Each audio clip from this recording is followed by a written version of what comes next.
mereka itu kaya dari kripto. Ya. Tapi kita ujung-ujungnya kok malah banyak orang yang masuk karena pengaruh daripada influencer tadi, dan akhirnya ujung-ujungnya itu malah buntung.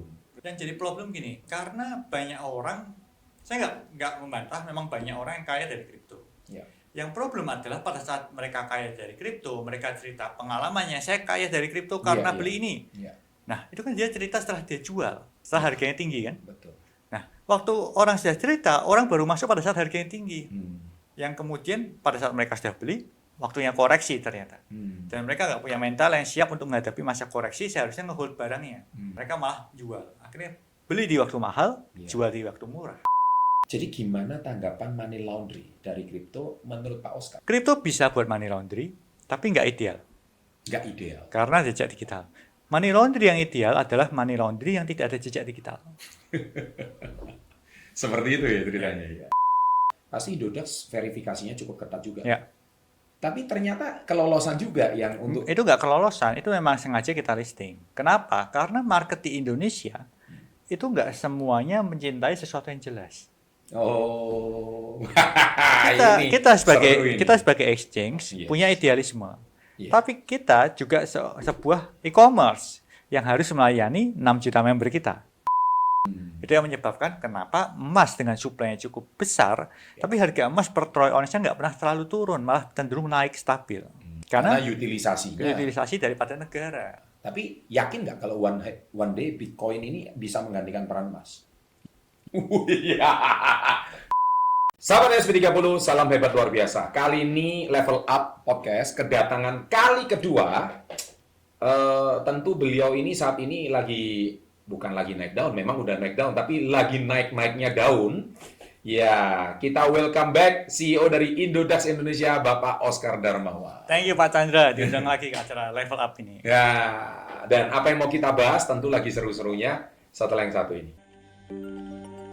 Welcome to Success Before 30 Level Up Podcast.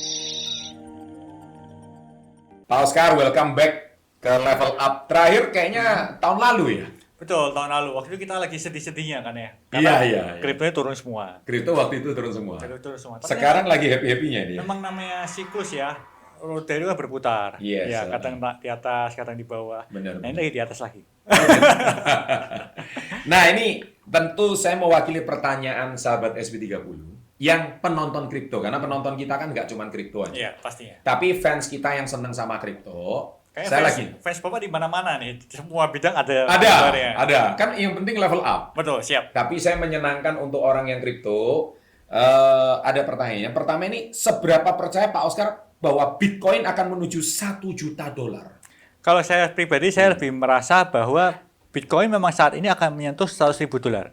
Tapi 100.000 belum $1 juta. Belum 1 juta. Belum $1 juta. Tapi one day pasti akan $1 juta. One day akan $1 juta.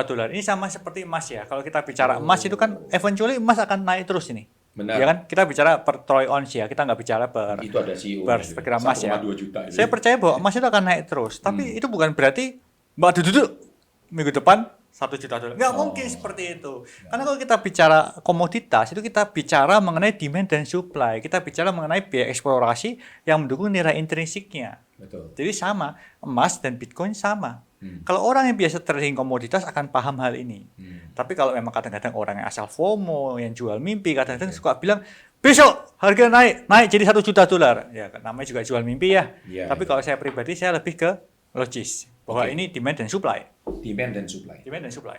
Kalau boleh di-spill prediksinya Pak Oscar. Pak Oscar ini kan termasuk bapaknya Bitcoin Indonesia. Dari tahun 2012 di poinnya disawer waktu itu. Siap. Padahal Sekarang mau siap nyawer nggak? Saya mau terima kok. Padahal waktu itu awalnya dipanggil Bapak Bitcoin Indonesia itu buat makian. Oh, makian. Dulu itu? makian awalnya. Oh, itu sarkas ya? Sarkas dulu, karena masalahnya dulu waktu itu kan Bitcoin itu ilegal di Benar. Indonesia, masih ilegal. Terus kemudian saya terus-terusan teriak-teriak masalah Bitcoin. Yes. Akhirnya saya dipanggil sebagai Bapak Bitcoin Indonesia. Iya, tapi panggilan sarkas gitu. ya? Panggilan sarkas itu. Waktu itu harga masih ₹1 kali ya? Oh enggak, waktu itu harga sudah $10 juta. $10 juta. 10 juta waktu rupiah. itu. Ya kalau dibanding sekarang naik 100 kali lipat sih. Iya. Not bad loh. Ya. Tapi by the way, ya, oke, let's say di hukum demand and supply. Tapi by the way $1 juta prediksinya Pak Oscar ini jadi cenayang. Kalau saya selalu merasa bahwa setelah halving kali ini harga Bitcoin akan mencoba menembus $100.000. Jadi angka ketahanannya di 100.000. Nah, Saat ini di berapa? saat ini harganya baru mendekati, kemarin sempat tembus ke 1,1 miliaran lebih kan, hampir 1,1. Tapi sekarang Bitcoin lagi turun ke harga 900-an. Kenapa? 900-an. Karena begitu dia menembus titik tertinggi, titik tertentu, dia akan koreksi dulu, karena orang aksi taking profit, baru dia akan naik lagi. Ya sama lah seperti emas. Kalau emas sudah naik, dia turun sedikit dulu, baru naik lagi. Karena ada aksi taking profit di market itu. Nah, kalau Bitcoin saya percaya setelah halving ini, di mana supply-nya terganggu, dia akan mencoba menembus titik yang lebih tinggi sebelum ketemu dengan resisten. Nah, nanti dia akan mencoba menantang di harga $100.000. Kalau sekarang stabilnya di berapa? Per hari ini? Per hari ini sekitar 960 jutaan rupiah. 960 juta itu rupiahnya berarti sekitar 60 ribuan lah. 60 ribu. Ya, 60 ribuan, nanti titik supportnya akan ada di 50 ribuan. Kapan 100 ribu itu? 100 ribu saya merasa itu akan terjadi mendekati akhir tahun nanti. Akhir tahun. Akhir tahun nanti. Tapi sekali lagi ini bukan saran untuk menjual rumah beli Bitcoin sekarang ya. Ini saran untuk orang pertimbangkan, diamati, pelajari, diikuti silahkan, nggak diikuti silahkan. Kalau untung silahkan nikmati sendiri, kalau rugi ya silahkan nikmati sendiri gitu kan. Ya, ini jawaban yang bijak dari pemilik exchanger. Bukan kelas jualan signal. Oke, ini jawaban yang sangat bijak dari Pak Oscar. Berarti pertanyaan saya tadi belum dijawab. Kira-kira, oke, let's say sampai akhir tahun, prediksi Pak Oscar bisa mencapai 100 ribu. Kapan 1 jutanya? 1 jutanya itu akan terjadi pada saat biaya eksplorasinya juga mendekati 1 juta. Jadi masih lama sih menurut saya. Lama itu kan harus ada time range ya, kira-kira kapan? Saya nggak mau. Saya ini bukan orang yang mau terpancing untuk menyebut angka kapan terjadi kapan gitu loh. Tapi itu yang disukai netizen. Betul, tapi saya tipe yang kalau saya yakin akan menembus 100 ribu, saya baru bilang. Sekarang saya bilang nih, kira-kira akan mendekati 100 ribu. Ya. Jadi tidak dalam waktu dekat ya? Nggak dalam waktu dekat. Tapi potensi menuju ke sana ada ya? Potensi tapi nggak terjadi dalam waktu 3-4 tahun ini. Tapi potensinya ada. Gitu. Potensinya ada. Kalau let's say saya ngomong 10 tahun ke depan? Tergantung satu hal lagi.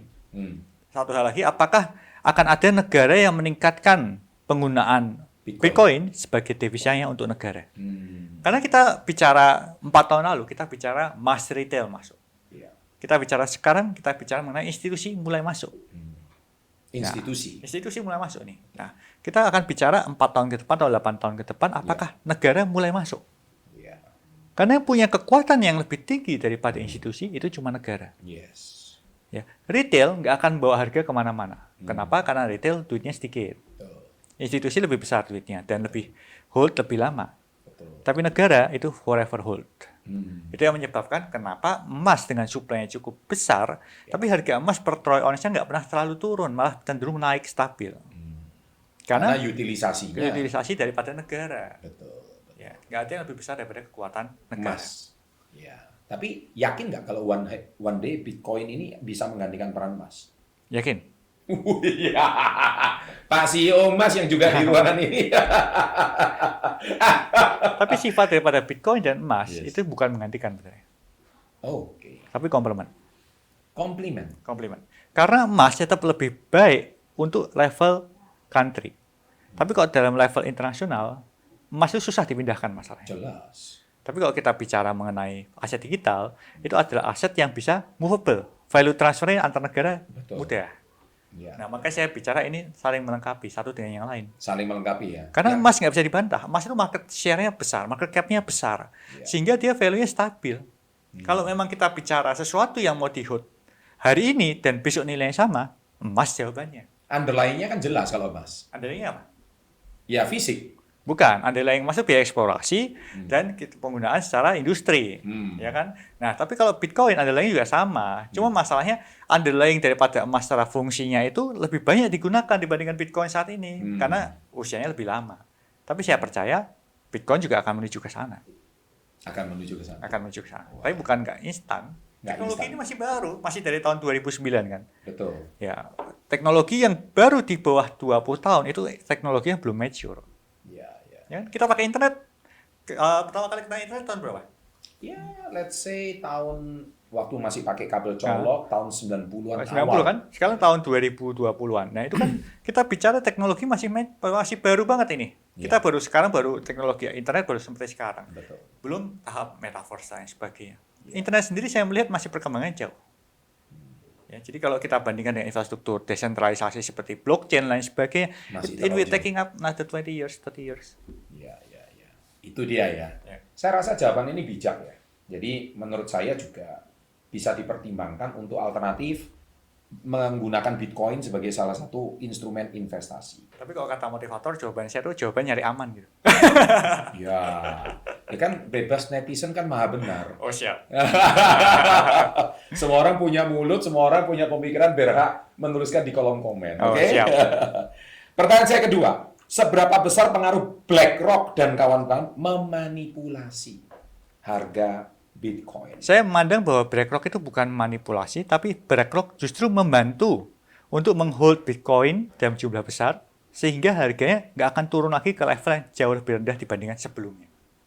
By the way, Karena- kita sempat bikin video yang lalu itu, Ya. BlackRock belum masuk waktu itu. Oke, ya betul. Waktu itu kan kita baru bicara mengenai institusi bakal masuk, Yes. ya kan? Ternyata nggak lama setahun kemudian institusi masuk. Ya. Ya, nah kalau kita bicara BlackRock, BlackRock punya kekuatan untuk menarik institusi ikut membeli. Ya. Nah itu salah satu powerfulnya brand besar daripada BlackRock.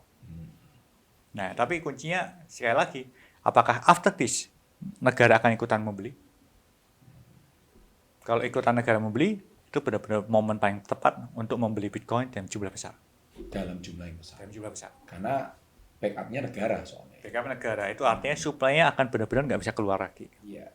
Jadi artinya BlackRock bukan memanipulasi lah ya. Bukan, itu Tapi- memudahkan institusi masuk. Berarti dia akan hold. Betul. Karena nggak ada dalam sejarah institusi mau masuk kalau produknya cuma digital. Institusi belum akan masuk kalau misalnya produknya lebih regulated. ETF kan sangat regulated kan. Iya. Nah, makanya ETF, institusi baru mulai masuk nih di masa-masa ETF ini. Gitu ya. Betul. Baik. Terus dulu katanya Indodax pernah kena hack ya. Iya, jadi saya masih ingat yang lalu kan Pak Oscar sangat concern tentang yang namanya security. Saya Ya. masih ingat itu Betul banget. di podcast kita yang terakhir Betul. itu ya. Kalau saya memandang exchange itu cuma ada dua ya kalau tentang hack. Antara dia pernah kena hack atau dia nggak ngaku kena hack. Oh, oke. Kenapa? Karena kalau kita sudah bicara sesuatu yang digital, itu pasti ada kemungkinan di mana orang mengeksploit. Kayak Indodax lah, usernya 6 juta lebih kan. Ya.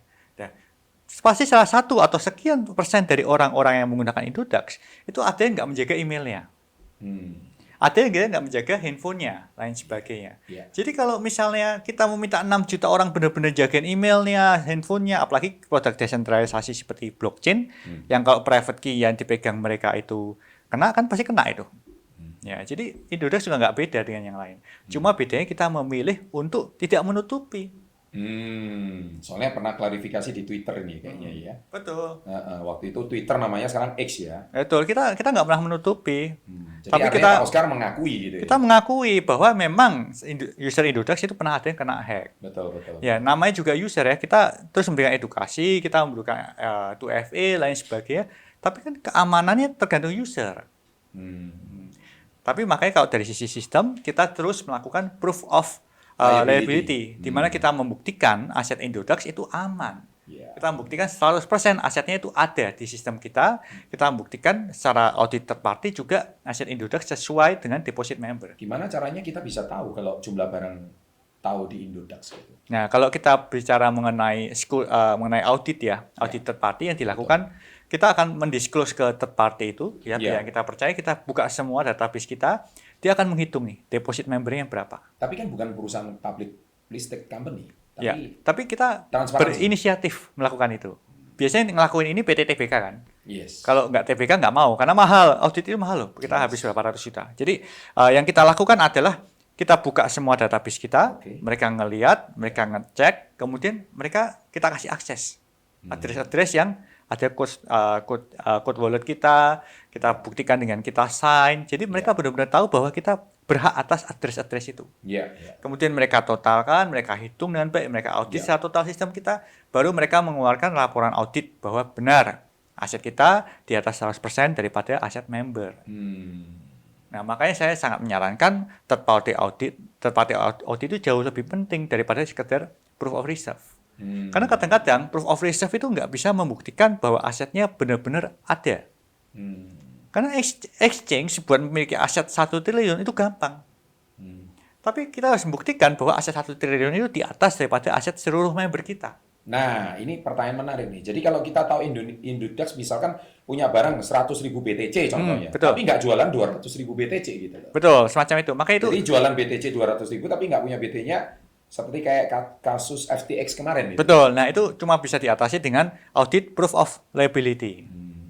Karena tanpa itu Tapi orang gimana bisa netizen berbohong. bisa tahu kalau Betul. Makanya yang kita lakukan adalah kita menunjuk perusahaan audit yang dipercaya perusahaan TBK. Karena itu ada kerahasiaan member, ada resiko security lain sebagainya kan. Ya kita makanya menggunakan layanan public audit. Karena public audit itu yang trusted di negara ini. Ya. Karena kan kita nggak mungkin buka database kita ke semua orang kan. Oh iya, nggak boleh. Nggak boleh. Nggak boleh. Itu nanti kita menyalahi undang-undang perbankan lagi. Siap. Berarti itu satu langkah lebih maju dari Indodax. Betul. Kita melakukan apa yang dilakukan perusahaan TBK pada umumnya. Iya, ya. Meskipun Indodax belum TBK gitu ya. Biarpun kita belum ada kewajiban itu. Belum ada kewajiban. Ya namanya kita berdoa supaya Indodax jadi TBK. Ada rencana mau ke situ? Harapannya kita ya. pengen ke sana, kita nunggu restu regulator. Iya. Karena Indodax sudah siap. Kita dari sejak tahun pertama operasi, Iya. kita itu profit. Sampai sekarang. Sampai sekarang. Jadi kita memenuhi semua standar TBK, secara aset kita mencukupi. Ya, secara aturan kita berusaha yang terbaik. Iya. Sekarang tinggal blessing regulator aja, kemudian dukungan dari masyarakat yang ingin menjadi pemilik, ikut menjadi memiliki Indodax, kita persilahkan. Berarti the first exchange crypto company yang TBK ya? Kalau regulator mengizinkan dan kalau memang Tuhan memberikan restu, Iya. ya mungkin aja. Kenapa enggak gitu ya? Kenapa enggak? Oke. So next question, menarik. Ini kalau diskusi sama Pak Oscar ini selalu high value discussion ini ya. Siap. Yang keempat adalah tanggapan tentang BlackRock dan RWA, Real World Assets. Apa nanti semua saham akan jadi kripto? Nggak akan. Itu jawaban Pak Oscar. Nggak akan semua saham akan jadi kripto. Kenapa? Karena saham itu punya regulator sendiri. Betul. Yang pertama itu. Yang kedua, security token. Saham yang ditokenize kan itu jadi security token ya. Ya. Security token itu bukan sesuatu yang mudah. Konsep security token itu sudah pernah keluar di tahun 2017. Dan dari tahun 2017, SEC sangat menentang tentang hal itu. RWA saat ini mulai digulirkan kembali, ya. Tapi kita bicara bukan RWA yang ke saham, tapi RWA yang ke properti. Ya, di mana memang beberapa mulai melakukan RWA. Tapi sekali lagi, teman-teman harus tahu nih, kalau kita bicara mengenai RWA, itu kita bicara token yang nilainya cenderung stabil. Jangan bermimpi melihat RWA yang tiba-tiba naik sehari 10%, besoknya naik lagi 30%, besoknya lagi naik lagi, terus kemudian baru koreksi. Jadi shitcoin, meme coin nggak mungkin? Nggak mungkin. Kenapa? Karena kalau kita bicara RWA yang benar, yang ideal, itu berarti mengikuti harga aset kolateralnya. Kan kita harus tahu kalau kita bicara properti yang di RWA-kan, kemudian dibuat token, itu harganya akan stabil. Betul. Itu memudahkan orang untuk memiliki suatu aset. Ya. Bukan memudahkan orang untuk mendapatkan profit dari naik turun spekulasinya itu. Iya, iya. Nah, ini satu hal yang orang kadang sering salah paham nih. Pasti. Ya, kalau memang pengennya spekulatif yang pengen besok naik, besoknya turun lain sebagainya, itu mungkin lebih cocok aset-aset meme coin, aset-aset token komunitas, Itu pejudi yang berkedok gitu ya. pejudi yang berkedok. Orang-orang yang tipe sukanya itu high atau low gitu kan. BPJS, beli pagi jual sore. Ya. Oke, so next question. Kalau di kripto penipuan apa yang paling sering banyak yang terjadi? Penipuan yang paling banyak terjadi itu penipuan menggunakan email, saya rasa. Itu salah satu yang cukup berbahaya. Khususnya juga sekarang banyak orang yang ngirimin link pakai WhatsApp dan lain sebagainya untuk APK itu ya. APK, terus kemudian phishing. Nah, ini tadi saya membahas, kemudian exchange ada yang kesannya usernya kena hack. Nah, itu kenapa? Karena kalau pada saat orang kena link phishing atau link APK, itu bisa jebolnya satu handphone kan? Iya, betul. Tuh EV-nya juga bisa ikut kena itu. Nah, makanya kita harus berhati-hati kalau menerima file dari orang lain. Sampai hari ini, di WhatsApp saya tuh nggak pernah mau download file, foto, PDF, apapun dari orang yang saya nggak kenal. Oh iya dong. Iya. Bahkan dari orang yang saya kenal, saya biasanya tetap Lebih hati-hati berusaha nggak buka. Saya biasa akan telepon orang ini apa ya, file apa ini, gitu. Makanya waktu Pak Chandra kirim ke saya juga, kalau Pak Chandra kirim, saya juga mungkin nggak akan buka, Pak. Ya, untungnya Pak Chandra bukan tipe suka ngirim gitu kan. Enggak. Suka dikirimin, Mbak. Suka dikirimin ya. Sama kita. Ya. Itu ya, sorry to say, karena kalau kalian ini harus belajar dari Pak Oscar sebagai orang yang super hati-hati ya. Siap. Super hati-hati dan Ya, karena mindsetnya exchanger, di mana selalu setiap hari mengupgrade security sistemnya. Jadi kalau Ponzi, seperti apa yang paling banyak terjadi di kripto untuk saat ini? Kalau Ponzi paling banyak di kripto tuh Ponzi yang tersembunyi. Jadi banyak orang yang Ini bikin nyepil Roy Sakti juga ini ya. Ini dijawab langsung sama Pak Oscarnya. Siap. Kalau Pak Roy Sakti itu adalah kayak inilah pengawasnya Ponzi Oke. di dunia sosmed gitu ya. Siap. Nah. Jadi kalau kita bicara mengenai Ponzi di kripto tuh Ponzi yang tersembunyi. Jadi banyak orang, apalagi kalau kita bicara berapa tahun lalu, yang lebih gampang ya, orang banyak yang bikin token. Token itu kan bikinnya biaya nol, benar-benar biaya nol. Betul. Kemudian token itu sama mereka dibuat, dimasukin ke dalam DEX, Yes. website DEX, Decentralized Exchange. Karena gampang banget, semua orang bisa ngelisting ke DEX. Next ya. Setelah itu orang tinggal bikin liquidity pakai token Ethereum-nya sendiri. Jadi bikin nilai fiktif daripada itu. Oh, gorengnya tuh seperti Goreng itu? sendiri, goreng sendiri. Caranya gitu. Teriak-teriak kiri kanan, ini berpotensi lain sebagainya. Oh, gitu. Terus Dinaikkan kemudian sendiri. dinaikkan, orang ikutan beli, Oke. FOMO, liquidity-nya dicabut, barangnya dijual. barangnya dijual, Developernya kaya raya. developer dan hilang. Itu Dan yang hilang. paling sering terjadi. Itu Ponzi paling kayak sering gitu. terjadi. Dan Indodax sering nggak kecolongan token-token kayak gitu? Kita itu kan checks ya, jadi kalau checks agak beda. Kalau itu biasa mereka mainnya di DEX. Karena untuk goreng itu di DEX lebih gampang. Tapi sempat verifikasinya ketat dong, karena sebelum token itu bisa melantai, atau bahasanya apa sih kok melantai, diterima Ya. di Indodax sebagai salah satu token, itu proses verifikasinya ada dong. Kalau kita untuk listing di checks itu lebih lebih ketat ya, karena kita perlu ngirim semuanya ke regulator kita. Jadi siapa penanggung jawabnya, lain sebagainya. Iya. Dan kalau goreng di checks itu modalnya perlu lebih besar. Iya, iya, Karena semua orang bisa ngeliat order booknya kan. iya. Iya. Nah, kalau misalnya goreng di checks, harus orangnya benar-benar punya modal yang cukup besar untuk Ya. goreng. Seperti kayak gitu ya. Tapi kalau namanya goreng itu di mana aja bisa lah. Di mana aja bisa. Di mana lah. bisa, di bursa saham pun mau goreng bisa kok. Masuk akal.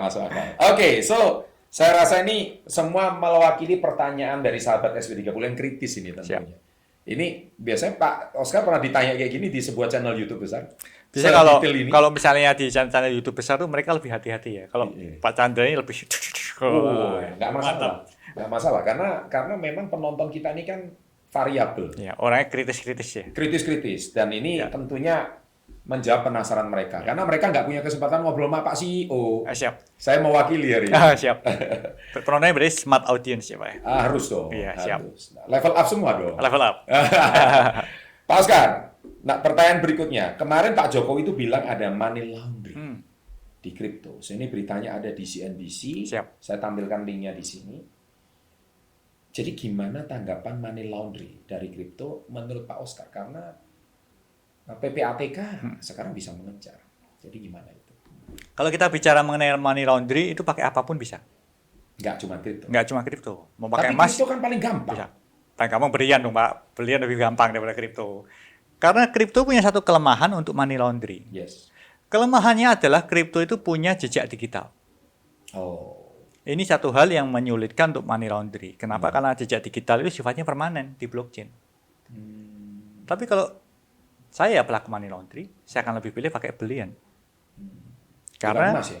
bukan emas, masih X-ray kelihatan. Hmm. Berat dan besar ya. Saya pernah percobaan nuker emas 10 miliar rupiah. Ya. Itu waktu itu zaman itu 1 kilo 1 miliar ya. Ya. 10 kilo emas itu ternyata dibawa susah. Oh, oke. Tapi kalau kita tukar berlian, Iya. sekantong kecil itu. Yes. Lewat bandara, X-ray nggak kelihatan. Oh, saya nggak boleh cerita ya, nanti Nggak ngajarin. apa-apa. Kan open Open desentralisasi. discussion. Desentralisasi. Informasinya juga desentralisasi. Karena masalahnya berlian itu di X-ray agak susah. Oke. Ya, karena kan kelihatan butiran kaca gitu kan. Ya, Ya, dan nggak ada jejak. nggak ada jejak. Ya. Makanya kalau kita lihat di film-film itu banyak yang kadang-kadang suka transaksi pakai kantong ketutup gitu kan. Ya, itu karena memang itu value transfer yang Berarti di kripto itu tidak lebih mudah karena ada jejak digital itu. jejak digital. Kripto bisa buat money laundry, tapi nggak ideal Nggak ideal. karena jejak digital. Money laundry yang ideal adalah money laundry yang tidak ada jejak digital. Seperti itu ya ceritanya ya.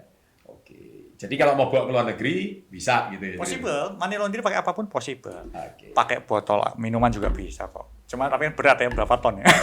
Kita minum dulu. Oh, kita Diskusinya menarik ini soalnya. Minum dulu.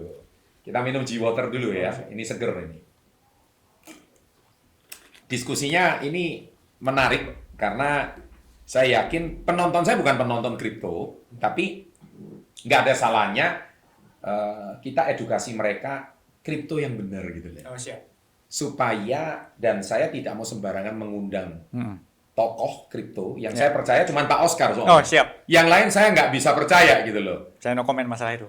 Yakin, kalau saya yakin karena nggak semua orang bisa duduk di sini. Oh, siap. Kalau saya percaya sumber validasinya benar, berarti itu benar. Siap. Kalau nggak bisa level up, Oke. level down malah jadi. Oke, siap. Kan? Saya belum menemukan tokoh lain di Indonesia selain Pak Oscar yang bisa saya validasi soal kripto. Siap, Pak. Next, yang ketujuh, pertanyaan berikutnya. Kenapa meme coin itu bisa setinggi itu naiknya? Apa itu judi? Kalau kita bicara meme coin ya, meme coin yang salah satu yang menarik itu karena mereka lebih gampang digoreng. Lebih gampang digoreng. Jadi kalau kita bicara Karena meme isu coin, dikit gitu ya. bukan karena kalau kita bicara meme coin, salah satu yang digoreng paling besar kemarin kan Dogecoin ya, waktu Doge, ya. berapa tahun lalu ya, kemudian Shiba dan sebagainya. Betul. Kenapa? Karena yang goreng tokohnya sangat besar. Ya, Elon Musk. Dan yang kedua kita bicara supply daripada Doge dan Shiba itu waktu itu memang supply banyak. Betul. Tapi supply yang banyak itu sudah banyak yang kekunci atau hilang. Betul. Sehingga kalau kita bicara mengenai itu supply-nya kekunci atau hilang pada saat ada yang goreng itu lebih gampang. Lebih gampang. Dan karena dia nggak ada underlying-nya. Ya. Benar-benar nggak ada underlying-nya loh. Kalau nggak ada underlying-nya itu artinya pada saat harganya tinggi banget itu nggak ada dasar underlying-nya. Jadi itulah yang seringkali meme coin itu dijadikan kayak perjudian gitu ya. Betul. Dan di satu sisi lain, semua meme coin itu mempunyai akses terhadap CEX, Centralized Exchange. Jadi seperti Doge Shiba itu ada di Indodax, Ya. ada di merek-merek besar lainnya juga. Nah, kalau misalnya mereka mau digoreng dengan sangat tinggi, itu akses likuiditasnya juga lebih gampang. Gini, kan Indodax tadi sebelum menerima token untuk bisa dijual di Indodax, pasti Indodax verifikasinya cukup ketat juga. Ya. Tapi ternyata kelolosan juga yang untuk Itu nggak kelolosan, itu memang sengaja kita listing. Kenapa? Karena market di Indonesia itu nggak semuanya mencintai sesuatu yang jelas. oh ini Kita seru ini. sebagai exchange Yes. punya idealisme. Iya. Tapi kita juga sebuah e-commerce yang harus melayani 6 juta member kita. Berarti Indodax kayak level up dong. Betul, beragam. Nggak cuman beragam dong. Betul. Karena Iya. kalau kita tidak melayani Iya. member yang dimaui, ya kita juga akan kehilangan market kita kan. Jelas. Betul. Jadi kita memang harus open lah dengan hal itu. Keren. Ini jawaban yang keren. Sebagai seorang entrepreneur harus begitu ya. Betul. Oh, masuk akal. Kita nggak bisa hidup cuma dengan idealisme. Oh iya. Itu masuk. Oke, so pertanyaan terakhir. Ya. Ini benar-benar last question. Oke. Apa cara terbaik agar nggak jadi miskin invest di kripto? Cara terbaik adalah selalu melakukan dollar cost averaging. Ya, itu yang juga selalu saya Betul. jaga. DCA ya. DCA, setiap tahun ditanya pertanyaan ini, pada momen apapun saya akan menyarankan DCA. Kenapa? Karena DCA adalah salah satu hal yang terbaik yang bisa dilakukan untuk menghadapi aset yang nilai naik dan turun nggak menentu. Kenapa saya tetap tanya pertanyaan ini? Karena sekarang kita tidak bisa pungkiri, kripto ini kan lahir di era sosial media yang lagi booming. Betul. Dan ditambah lagi, ya let's say kan Satoshi Sakamoto kan lahir di 2009. Ya. Dan sekarang seperti tadi very early industry. Ya. Tapi bertepatan pula dengan boomingnya YouTube, boomingnya Yes. TikTok dan Ya. sebagainya. Sehingga banyak, saya nggak tahu lah ya istilahnya influencer lah, YouTuber, content creator yang membuat seolah-olah mereka itu kaya dari kripto. Ya. Tapi kita ujung-ujungnya kok malah banyak orang yang masuk karena pengaruh daripada influencer tadi dan akhirnya ujung-ujungnya itu malah buntung. Betul. Yang jadi problem gini, karena banyak orang, saya nggak membantah, memang banyak orang yang kaya dari kripto. Ya. Yang problem adalah pada saat mereka kaya dari kripto, mereka cerita pengalamannya, saya kaya dari kripto karena Iya, beli ini. Iya, Nah, itu kan dia cerita setelah dia jual, setelah harganya tinggi kan. betul. Nah, waktu orang sudah cerita, orang baru masuk pada saat harganya tinggi. Yang kemudian pada saat mereka sudah beli, waktunya koreksi ternyata. Dan mereka nggak punya mental yang siap untuk menghadapi masa koreksi, seharusnya nge-hold barangnya. Mereka malah jual. Akhirnya beli di waktu mahal, jual di waktu murah. Karena dia belinya bukan pakai duit yang disisihkan atau duit cadangan, tapi duit makan dia. Betul. Dan celakanya duit hutang dia. Betul. Dan celakanya minjol. Ya. Hanya untuk demi membeli ini. Betul. Itu terjadi dimanapun. Kita nggak bicara cuma kripto ya. Kita bicara emas, kita bicara saham. Itu terjadi dimanapun. Cuman kan kripto paling mudah. Betul. Aksesnya paling gampang. Dan belinya bisa dengan Rp10.000 aja. Iklan dikit. Iya, benar, nggak apa-apa. Ya, jadi kalau kita sudah bicara ini, maka kita bicara financial literacy sangat penting. Iya sih. Jadi butuh acara seperti ini ya. Butuh ikut mendengarkan acara level up. Iya, karena saya yakin apa yang saya tanyakan ini kan mewakili jutaan orang. Ya, ada nggak orang kaya dari kripto? Ada, tapi ya mungkin less than 1% gitu loh. 99%-nya mungkin, sorry to say, ada yang untung, ada yang so-so, tapi mostly paling banyak ya itu terjadi seperti kayak gitu. Orang kaya dari kripto itu rata-rata adalah investor, bukan trader. Yes, itu sama dong yang saya ajarkan. Ya, betul. Benar.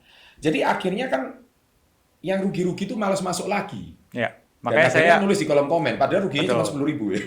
Makanya saya sangat suka untuk memberikan edukasi supaya orang itu bisa kaya dari kripto. Tapi edukasinya Pak Oscar saya lihat di IG-nya malah ini ya, cerita sejarah. Itu mungkin pengalian ini ya, supaya waktu kripto lagi turun orang nggak menghujat kripto atau gimana gitu. Bukan, karena kalau kita bicara IG ya, kita itu punya program edukasi namanya Indodax Academy. Nah, itu follow-nya channel Indodax harusnya. Iya. Kalau follow channelnya @oscardarmawan yang di IG, itu adalah hobi saya untuk memberikan edukasi tentang apapun gitu. Iya. Ya, makanya saya memang pisahkan. Jadi kalau kita bicara yang tentang kripto, tentang benar-benar edukasi mendalam, adanya di @indodax. Oh, iya. Jadi hobi pribadi edukasi kripto itu berbeda ya di Beda. situ. Jadi kalau yang @oscardarmawan itu lebih banyak curhat-curhat pribadi benar.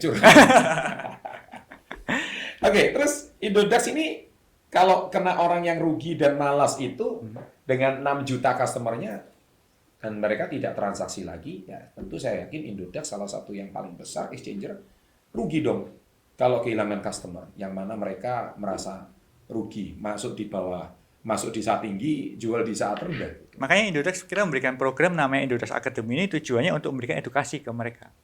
Jangan sampai mereka belinya di harga tinggi, jualnya di harga murah. Tapi mereka nggak tahu kapan harga tinggi dan kapan harga rendah. Makanya tonton Indodax Academy supaya mereka memahami cara edukasi, cara trading saya atau promosikan invest. juga di level up. Follow ini ya, Indodax Academy supaya kalian lebih cerdas dan level up di dunia kripto. Oh, siap. Jangan cuma dengerin tukang pom atau tukang goreng. Ya, Indodax Academy salah satu yang mempelopori edukasi kripto dengan benar gitu. Dan gratis. Gitu, ya. Nah, jadi caranya supaya sebanyak mungkin orang bisa untung itu lagi-lagi di Indodax Academy. Ya. Siap. Kita ada masih signal juga loh sebenarnya di Indodax Academy. Dan signal kita ternyata valid 75%. Valid 75%. 75%. Ya, bahkan beberapa signal kita di beberapa periode itu bisa sampai 90%. 90% ya. Dan gratis. Tidak ditarik biaya kursus ya. Enggak, kita nggak narik. Oke. By the way, Pak Oscar, thank you banget. Ini melepas rindu. Siap. Datang kembali ke level up.